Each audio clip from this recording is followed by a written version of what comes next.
Hello, everyone. Welcome back, and thanks for joining us for episode 6 of He Said, She Said. I'm your host, Eric. And I'm Sierra. In this episode, we're going to be talking about how we view money and finances. Yay!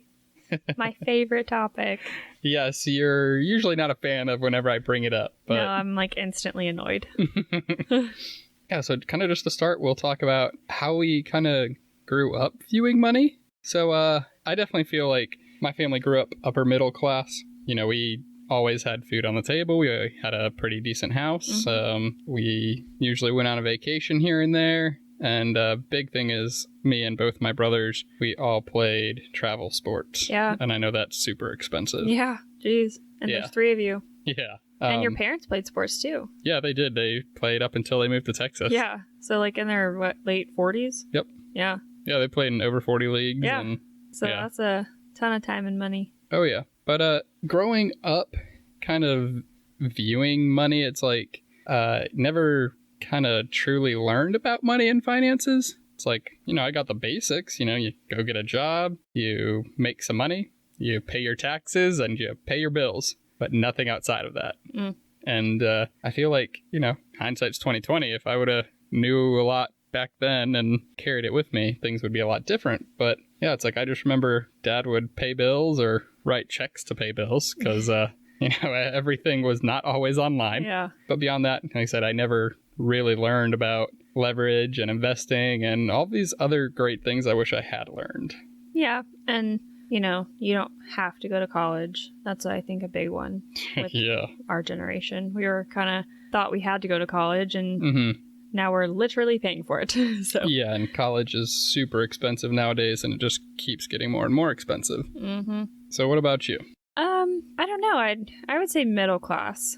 We weren't upper middle class by any means, but we weren't like lower class either. Mm-hmm. I had 2 older brothers, but my oldest brother was 10 years older than me. So by the time I started like paying attention to stuff, he was pretty much out of the house. But we all played sports. Yeah. Eventually, my brothers played travel baseball, but then my dad coached it, and then my oldest brother coached my brother too. Okay. So I don't know if we got some sort of discount with that. I don't know. No, I don't think it comes with any discount. Yeah. And I don't think the coaches get paid, so. No, they don't. But yeah, I mean, and then I was in gymnastics for a while. I was always in a dance or cheerleading, and that stuff's I was expensive. going to say, those are usually really expensive. Yeah. And I don't know, I did a lot of like extra things, you know, Mhm. 4-H, FFA, and that stuff did cost money. I mean, especially 4-H, you have your livestock, your animals, all that. So that's super expensive. Yeah. And we went on vacation. Our vacations were a little bit different than like what you would consider a quote vacation. We went to Florida maybe once a year, but it was always with family. Yeah, you guys had a condo down there or a beach house or? Yeah.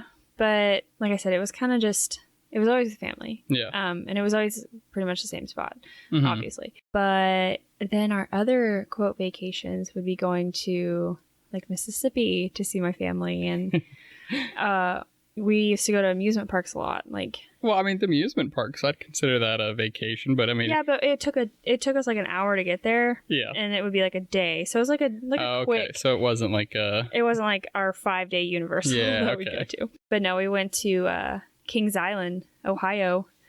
Freaking still one of the best amusement parks. I think. You've still yet to take me. I know, I keep trying. Yeah.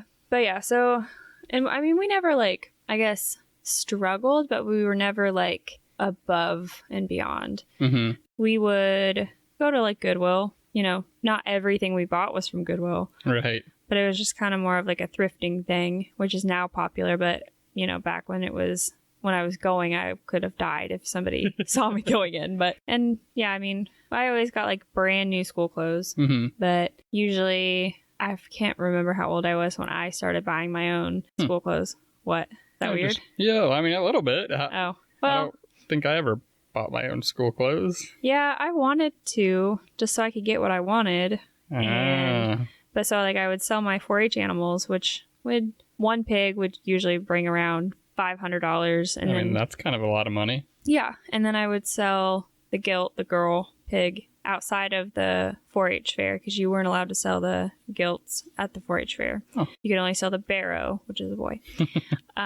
But so then she would usually bring around $200. So then I would have all of that to spend on like school clothes and stuff that I wanted. Okay. So, but yeah, I mean, we never were really told no, but it was kind of made aware that things were a little bit tighter. But they never talked about how much they made, and they never like paid bills in front of us.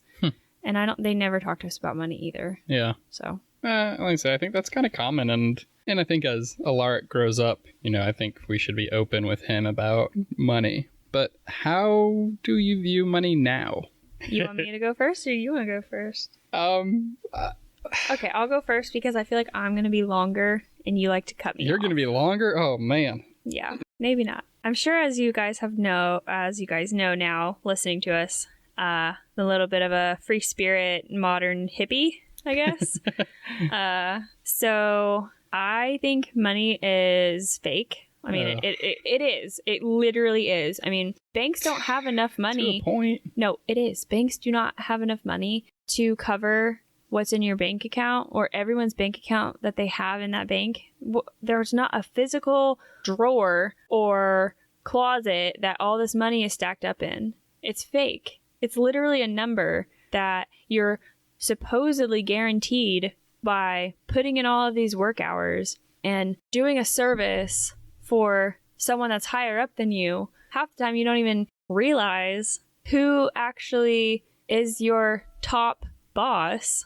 And so then you're working all these hours, giving your time, which is the most precious thing that life has. Yeah, I think we can both agree with that. Yeah.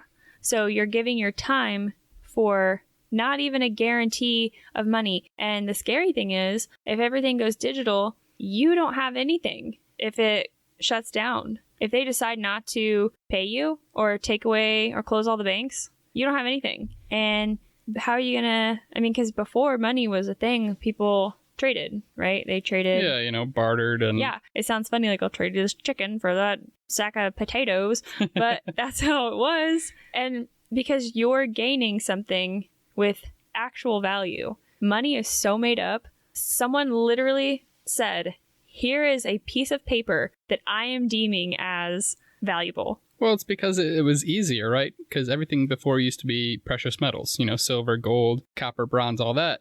I'm talking even before that. I said they traded a chicken, they traded cloth, they traded flour. And people lived within their village and everyone took care of everyone. There was certain people doing certain things that they would trade.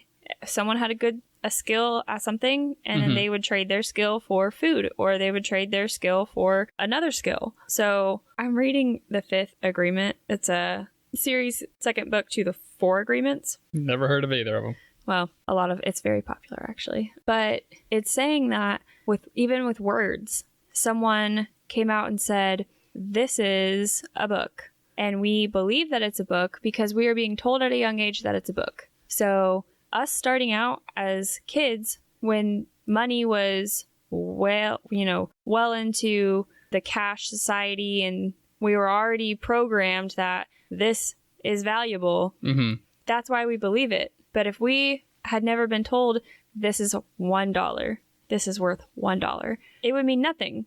If you were like an alien and you came down to Earth and you're like, you literally trade paper for services that are way too expensive for what, like, you work 40 hours a week and you barely make a paycheck because of taxes, because why not take half of the paycheck, right?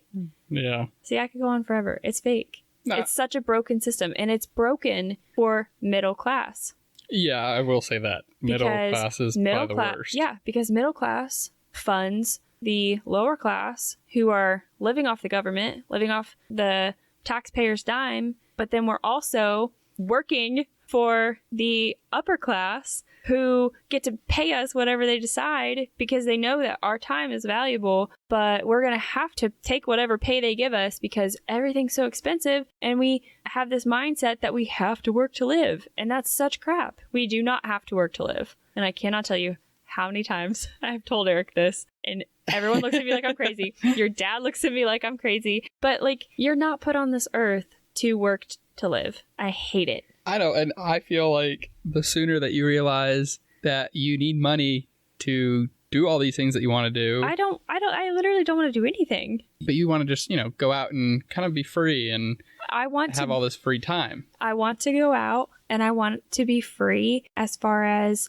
we don't have debt. We don't, like, if we could just buy a piece of land, I'm talking like full homestead. I mean, I'm not against that. Love it. And no, you would be against it when you don't have a flushing toilet. So yeah, okay. You're right. Yeah. But gotta have that.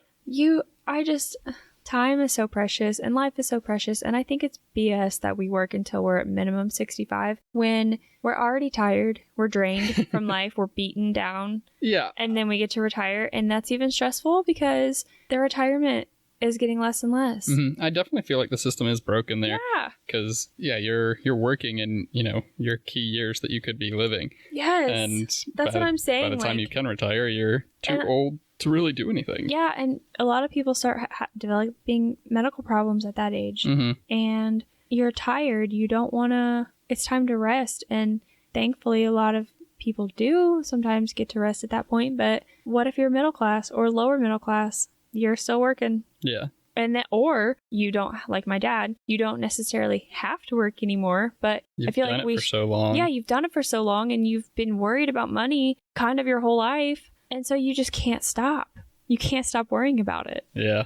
And also it's like, those people that work, and that's what they've done for 50, 60 years. It's like, I don't know about everybody else, but just from my opinion, my view, I've seen a lot of people, it's like, once they stop working, it's like, their body kind of just shuts down and they pass away. It's so weird. It's scary. Yeah. Yeah. But no, I don't think it's necessary, and I'm never going to think it's necessary. I know a minute ago you just said when you realize you need money. I will never think that it's necessary. I just don't. I don't think I was supposed to be put on this earth. I think I was supposed to go somewhere else because I don't believe I don't believe a lot of things that a lot of people believe. Yeah. Okay, well, let me try to take over here for a second because I feel completely different. Right? I think money is a necessity. I feel like you need to have a well-paying job or, at least a decent passive income, of some sort to be able to provide or do the things that you want to do. Our current situation, I know we've got a lot of debt and our goal is to get it paid down as quickly as possible because it's bad debt. But, once we have that paid down, then we're hoping to build stronger income streams, like this podcast, for example. Mm-hmm. We're hoping that it could become an income stream. Yeah. And, that'd be really cool because it's something we enjoy doing. Mm-hmm. And that's something else, when you're working and doing something you enjoy, and if you're making money from it, then it almost doesn't feel like working. Yeah. I mean, I don't think my current job, since I work 15 hours a week, I used to do 40, but now I'm down to 15 since you're traveling. But it's like, yeah, it's a job and it takes my time, but I work with great people it doesn't feel like I'm necessarily working. Like I don't dread going to work in the morning. Right. Solely because of the people that I work with. But do I like my job? Like my actual job? If it was at another office? No. No, I don't. Yeah. But it's not my passion. Mm-hmm. So. Yeah, well, it's not your passion, but it's a little something to kind of keep you busy and kind of keep you occupied, right? But just in general, for millennials and I guess all the generations after us millennials, I feel like we're kind of getting screwed. Yeah. Because, money, inflation, a job paying $50,000 just 10, maybe 15 years ago would have considered you being middle class. You'd be able to afford a house. Oh, shoot. Then maybe we were upper middle class. A house or a decent place to rent and pay all of your bills and still even having, a little bit of savings or something to invest with, right? Now, 2022, to achieve those same goals or statuses, you have to be making $100,000. Oh, and I feel like that's a low end. Yeah, it's because not to tell people our finances, but we together probably make more than that. Mm-hmm. And we're living with your parents. Yeah, I mean, we have bad debt, and that's our goal is to get it paid off. And, that's why we are living with mom and dad right now. But after that, we'd be able to afford a decent house. I know that's probably not what you want, but still, just say we had to wait, another 10 or 15 years. What? Say we had to wait like another 10 or 15 years, if inflation keeps on the same track that it is now, you'd have to be making 150 to 175,000 to be at the same statuses and afford the same things that you afford 10, 15 years ago. Which I'm sure will happen because it's slowly creeping there. Yeah, I mean, just look at the housing market the last 3 years. That's what I was going to say. Yeah, it's really crazy. And it's like, if you're not investing, you're falling behind, right? For everybody that likes to keep their money in a bank, I think the banking system's kind of just a scam. If your money's in a bank, you're losing value because the bank's going to pay you, 0.07% interest? Yeah, because they got to make money. Well, you know what a bank does, right? They take your money and then they invest it. I know. And that bank will make 10% money on your money, yeah. But they only pay you 0.07. Yes, because they have to make money. Yeah. It's a business. Everything's a business and it's all freaking crap. Right. But so, yeah, I mean, just like, if we want to keep as little money in the bank as possible, we'll have our emergency fund in there. Well, that's good because we're well ahead of that then. No, but, keep our emergency fund in the bank and, our weekly spending money or whatnot in there. But yeah, it's like, 0.07% and 0.7%. That's what it was supposed to be. But yeah, so the banking system, if they're paying you 0.7%, inflation stays at a normal 2.5%, you're losing money. So keeping it in a bank is definitely not what we want to do. I kind of got heavy into investing when we were in the hotel in Jacksonville. Oh, I thought it was before that. I thought it was like COVID. No, I wish. And yeah, because so February 2021. Please don't talk about Bitcoin. I mean, so February 2021, kind of when I got into it, I closed one of my old accounts that I had from being a kid and then took some money. No, I still have that. I don't know where it is. But yeah, grandparents had got us some Disney stocks when we were kids. But I really wish I had started just 6 months earlier, because if I had, neither of us probably would have to be working full time right now. Yeah, if I would have invested the proceeds from the sale of our house back in September of 2020 into exactly what I invested it into in February 2021, then we would be very well off, even after taxes and everything like that. And you like to tell me those numbers, and it really just hurts my heart because I'm like, it's not happening now. We don't need to think about it. Because... I know.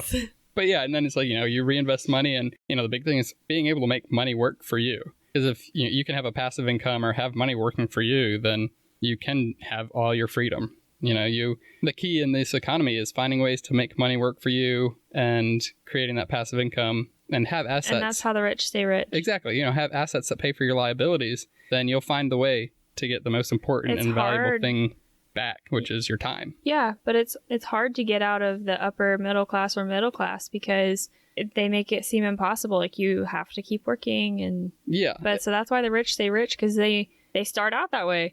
Oh, and they know how to do it. But then they, it's hard for middle class or upper middle class. You have to make that sacrifice and live uncomfortably for a while. Yeah, and I think we'll get there eventually. It's like I feel like if we could get into some real estate after we've paid down all of our bad debt, I think that's a really good way to create a passive income for yourself. Like renting, like having rental properties. Yeah, because I mean, if you have the rental property, shoot, that's a great idea because no offense everybody listening, but nobody's going to be able to buy a house in the next 5 years. Yeah, I mean, it's like, because one, the asset of the house, that price is continuously going up, and then you've got your monthly rental income. Mm-hmm. I could go on and on and on about talking about money and this is why investing. I get irritated when it gets brought up, because I'm like, here we go, it's 9:00. I'd like to go to bed. Yeah, we'll talk about it for, I try to make it short with you, but it usually gets carried on. Yeah. And then I can't help myself. I ask questions and I continue the conversation. I'm like, damn it, Sierra, shut up. Yeah, but it's good that you ask questions. I think it's key that as a couple, we are on the same page. Yeah, and I think we are for the most part. Look at me, I'm still working. I'm letting you work, You're letting me work. We discuss it, but at the end of the day, I usually let you make the decisions. Yeah. And do I absolutely love it? No, but who's gonna honestly buy up a lot of land with me and let me grow my vegetables and raise livestock? As soon as we can afford it, go for it. Yeah, like I'm talking like we never have to leave our little farm. Oh, because I think that's the point of life. Like, you're not supposed to be driving in 40 minutes of traffic. I work 10 miles from the house, and it takes me 40 minutes sometimes to get there. That's stupid. And all of the traffic here, it's so stressful. That is not how we are supposed to live. It is, I don't like the rat race. I hate it. I've never liked it. I've never thought it to be necessary to be happy. And especially, I feel like people like me that are more on my hippie vibe, that it mentally drains us. Yeah. And I hate it. I hate to see people do it. I hate getting sucked in it. But there's not a whole lot I can do about it right now because we do have debt and we do have to pay that off. But I think once we pay that off, I don't see that it's necessary that we live. And that's the thing. I think we're not going to live outside of our means. And I don't think that you want to. No. But I don't think we need to live the way that you want to either, even if we can afford it. There's no reason for it. We have one kid. Yeah, and honestly, I think we could probably create another topic off of that. And we'll do probably a part 2. Not even a part 2, just how we view materialistic and other things like that. Yeah. But, yeah, just so going on about money, I talked to a buddy. I was driving up to Raleigh, to go to the airport. And I think I talked to a buddy over an hour and a half just about investing and things that we've been doing. And we could just go on and on. But I don't want to, get too much into this. If you ever want to hear more or maybe listen to a bonus episode or have questions, maybe we could even do a Q&A with some fans. Yeah. Have a few call-ins. We can do call-ins. That'd be cool. Yeah, we can definitely try that. I'd love to chat with others and listen and learn from everyone. If it's something you're interested in, shoot us an email at acsentertainmentllc@outlook.com or message us on one of the social media pages. But let's go ahead, just keep moving on. How about Alaric? How are we going to teach him about money? So I kind of already have like a vision of how it's going to go. Is this like how you want it to go or how you think it's going to go? No, like how I truly think it's going to go. Okay. I think we're going to talk to him pretty early on. I mean, we've already talked about how we're going to, what is that you talked about? Basically he's going to be like a quote kind of employee. Yeah. So say ACS, our LLC, so what we did, we actually created an LLC, opened up a business before we started this podcast because we knew we wanted it to become a revenue stream. And if it becomes profitable, then we plan on making win. I like that. See, gotta manifest. I'm here for the spiritual side, and you're here for the money side. So I think we'll do well in life. So when it becomes profitable, we do plan on making Alaric an employee, and we're going to keep his salary. I think it's under $12,000 because if you do that, then you can, write that off as a tax deduction for your employee payments, and he doesn't have to claim it on taxes. Yeah. So it's a win-win. And, with that money, we would make him invest at least half of it. And, maybe he wants to use the other half for something else. Yeah. But, most of it is going to go into investing. Just like we've already started a brokerage account for him pretty much as soon as he was born and had a social security number. Yeah. And, he's already got a good chunk of change in there. But let's make it like clear for people that don't really understand everything that we just said. We're not going to benefit from making our child an employee. No. I mean, it's like, and we're going to make him, do some things. All like purpose for him. Yeah. Like, we're not being horrible parents and making our kid work. No. It's going to benefit him. Yeah. It's definitely going to benefit him. It'll be good. And it's going to teach him, a lot of important skills. Yeah. But yeah, it's like, so we've already got that brokerage account for him, and we're going to get a 529 account going for him eventually. Yeah. But we definitely want to teach him the importance of investing at an early age. Yeah. So back to what I was saying about how I think it's going to go. So I think we're going to teach him that. You're definitely going to teach him about the investments, and I think we're both on the same page about not pushing college unless he wants a specific career that actually requires college, like a doctor, right, or a lawyer or something along those lines. But we're also going to let him know that it's perfectly okay. Whatever you pick, like, you don't have to go to college to be successful. No. If you have a passion for something, go for that, because you can turn it into something amazing. Even if it's harder, you got to work a little harder and put in a few more hours. But if it's something that you're passionate about, it's not going to feel like work. Yeah. So, but I think I'll have a good balance between you and me. And he's so smart already. he'll be able to figure out what he wants to do, and he'll figure out, how he wants to manage his life. Yeah, I hope I can kind of raise him and give him an entrepreneurial type of mindset. Yeah, but I'm sure he'll have a good mixture of that, and also understanding that it's okay to rest and not grind every single day. Like, hopefully he doesn't fall into the, what's that word? Habit. No, like it's like a hustle culture. Yeah. So I'm sure he'll be able to figure out if he wants to follow your hustle culture or if he wants to kind of do a combination of it all. And yeah, I feel like that's what I'm doing right now. I'm doing a combination. Oh, for sure. So it's funny you bring that up because it's like, there's this thing where people say make mistakes in your 20s so you can fix it in your 30s. Pretty sure I said that to you. Live your life in your 40s. Yeah. I've heard it before, though, but it's like, and this is unfortunately kind of the path that I'm on, but I definitely want to teach Alaric that if you work smart and invest your money wisely in your teens and 20s, you can retire in your 30s. Yeah. There's this, especially if you get like rental properties. Oh, yeah. It's like, there's this popular, I don't know what they would call it. What? Phrase? No, maybe. I mean, it's called FIRE, right? Financial independence, retire early. An acronym? Yeah, there you go. And yeah, so it's like, if I would have known all these things that I know now, 10 years ago even, right? At age 19, 20, don't you laugh, because I'm about to turn 30. But yeah, if I would have known all that stuff now, I wouldn't have to work nearly as hard as I'm working now. Yeah. So as you can clearly tell, we both have very different view on money and how the financial system works. I would say that we have not come to a compromise on this. We have. I mean, we have a plan of like how we want to pay off our debts and everything, but I don't think we're ever going to view money the same. Oh yeah. No, we'll never view money the same, but we have a compromise. Yeah. Yeah. Per se.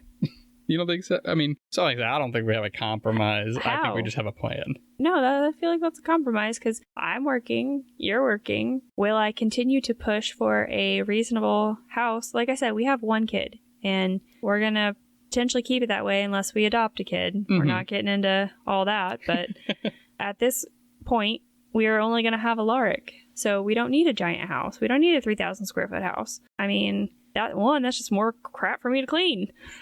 So I don't want that. Yeah. But we do compromise. I'm working, you're working. So we're both working. We're paying off the debt. I agree we need to do that. Yeah. I am fine with you doing your investments or whatever and talking to me about money, depending on the time. Literally. So we do compromise. We compromise daily on it. It's just we won't view it the same ever. Fair enough. But yeah, so, that's both of our takes on money, how we view it, manage it, all that good stuff. We hope you enjoyed this episode. This was actually a listener's topic idea. Yep. So, like I said, we're open to taking topic ideas and talking to everybody about them. If you have something you're interested in, make sure you reach out to us. They just sent us a message on Facebook and we're glad they did. Yeah. So make sure you follow us on Facebook at ACS Entertainment. We've got an Instagram, ACS Entertainment LLC. And listen to us almost anywhere, right? We're on iHeartRadio, Spotify, Amazon Music, Apple Podcasts, yep. YouTube, a bunch of other platforms. Reach out, follow, subscribe, like, do all the good things. We would love it. Yes. Thanks again for joining us, everyone. And we hope you enjoyed this episode of He Said, She Said. Think like a crab and get the shell out of here. It's hot.